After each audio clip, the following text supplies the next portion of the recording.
We're going to do a little video today showing you how to properly care for your fur. Throughout the season, as the weather gets worse, the animals get more prime, everything in value keeps coming up. We want to make sure we get the best out of our animal for the money. So we're going to show you a few tips on how to properly care for that animal coming out of the field. Here recently we've been seeing a lot more damages and a lot more things that can be prevented in the field, as is. Some of the things that we're seeing is care of the animal as in blood. If you shoot your coyote, you're going to have a lot of blood. So you want to keep that under control. A lot of times what we do is we keep a simple rag in the field with us, wiping that area down, keeping it as clean as possible. Sometimes when you're coming out of the woods and then you get into your truck, a lot of times I'll just clean them up at the truck while I'm sitting right there. And that way, that animal, when I put it away, is not got a big pile of blood sitting in it and it's going all over the hair. That's a simple fix. That's one of them. Another thing that we're having is dragging the animals. We don't support the dragging of the animals.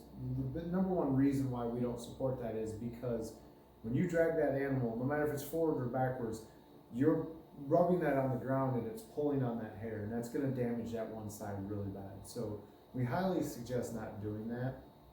Best thing to do, and I'm going to show you real quick what I prefer to do. There's a couple different things you can do. I carry rope with me. I carry a paracord made into like for carrying goose and duck decoys, or goose and duck out of the woods, things like that, or just a simple rope. By tying it to the back feet and by to the front mouth, sticking it in between the teeth, you can actually make it like a nice carrying thing. I can carry this out of the woods, no problem. 20, 30, 50-pound dog with a nice strap, or even just a rope to where I can switch it shoulder to shoulder. That's allowing me to properly care for this dog and not do any damage to the fur. As a predator hunter, this is also a bonus for you guys because this dog is now rubbing against you, which is putting a scent on you, which is covering your smell. So it is a bonus in the long run that you carry these out this way. Another key factor on this, by doing this, you're not getting a whole lot of burdock on it or stick tags or anything like that in the fur. As we get ready to talk more about that, you're going to notice that that's going to help increase the value on your fur. So a simple carrying it out like that, like I said, a paracord, a rope of any sort, throw it over your shoulder and carry it out. Another thing that we're running into, like we were touching on, was the blood, is guts. Predator hunters, especially when you shoot an animal, sometimes the shot ain't the greatest placement and you blow out the guts. The biggest thing you want to do is tuck them guts back in. I've had some fur rot within the next hour or two after that gut has been hanging out. The longer it sits out, the worse it gets, and that's a really bad thing, because now everywhere that gut was hanging is now all basically rotting away. The acids from that is sitting on the hair and the skin and eating at that hair follicle, which is rotting that fur away, and that's where we get the hair slip from. From there, we want to, so after you've killed your animal, you get it up to the truck, you're taking it home, you're storing it home or storing it in your truck, getting ready to take it to your fur buyer. The best thing you can do for these animals are put them on their back. In a barn, in your truck, stick a bucket against the side rail of the vehicle and prop them up this way. The reason being is a lot of this area up in here, the dog is really hot.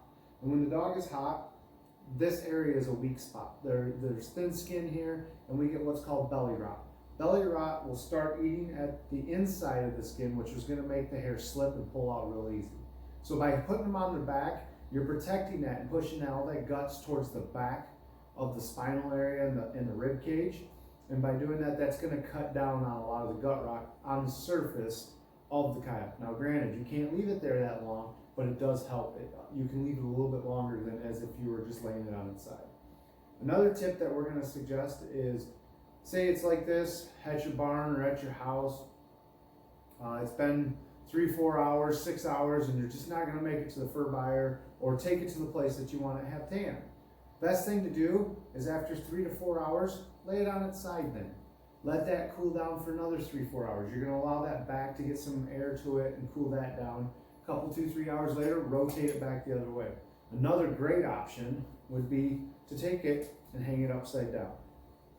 See if it'll stay. By doing this, you're going to put all that gut into the chest cavity area and up in the front. And just by doing this, you're getting air all the way around the body. This is probably the #1 suggestion I would suggest, but sometimes we don't have rope hanging from the ceiling, things like that, and it just doesn't work. Cold concrete, laying on its back is a good fix. Keep it out of the sun. Try not to leave it in the back of the truck too long. Heat will bake inside there. Most of our trucks have a bed liner that's black, and it's going to suck that heat in. So that's one of the things that is probably the worst thing you could do to a coyote or a fox, for that matter, or any fur, is to put it in the back of the truck. Now, granted, you got to get it home, or you got to get it places, or you're dropping it off to your fur buyer later. Protect it the best you can. Put it up in the shade. Park your truck in the shade. Things like that. As we touch more into the value of the fur, the biggest thing, which you can see on this side of the dog, because it's laying in the shop, is all that sawdust and all that blood up in the head area. Again, wipe it off, clean it off best you can. Sawdust, I mean, that's gonna brush out. But just say that sawdust was burdock or mud or stick tights or anything like that. That is a big no-no, because as a fur buyer, I've got to dig that out. I have to wash that mud out. Potential hair breaking or slipping, or time of putting it in the sink, cleaning it out. So by you putting the extra effort and money or time into it is going to give you extra money in the long run. You slowly picking all that burdock out, or them stick ties, brushing them out, combing it out, mud, taking a damp cloth, wiping it off, and if it's real bad, giving it a bath. Put a little bit of baby shampoo in there and clean it off the best you can and get all that mud off of there. Grab a nice towel or a few towels and dry them off and put them on a fan, hanging them upside down while you're cooling them down. That'll just get that all dried up, so when you do bring it into your fur buyer all nice and combed out, he's going to be a happy guy, and you're going to be happy in the long run because you're going to get more money. I'll show you real quick this side.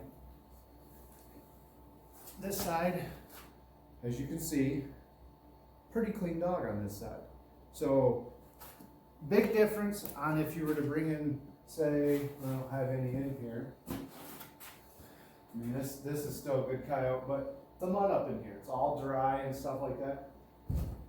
I've got to spend time, or any fur buyer has to spend time to get that out. And that is one of the key factors in your pricing. Now, if you're getting it tanned, I wouldn't worry too much about it, but you still want to care for it. So you want to carry it out, not drag it out. So that pretty much wraps it up on the fur handling end of everything for predator hunting. The best thing that I can suggest to you is, if you want the absolute most that you can get out of your predator or out of your coyote that you're hunting or trapping, is to take time in the field and take time at home prepping that animal before you bring it to your fur buyer or to the guy that you're having tanned, so that way that animal gets the best quality finish that it can possibly receive. I hope you enjoyed this video. I hope this was helpful in your field and in your fur shed and getting your fur around and getting it ready for the season. We'll have more videos coming soon. Thanks for watching.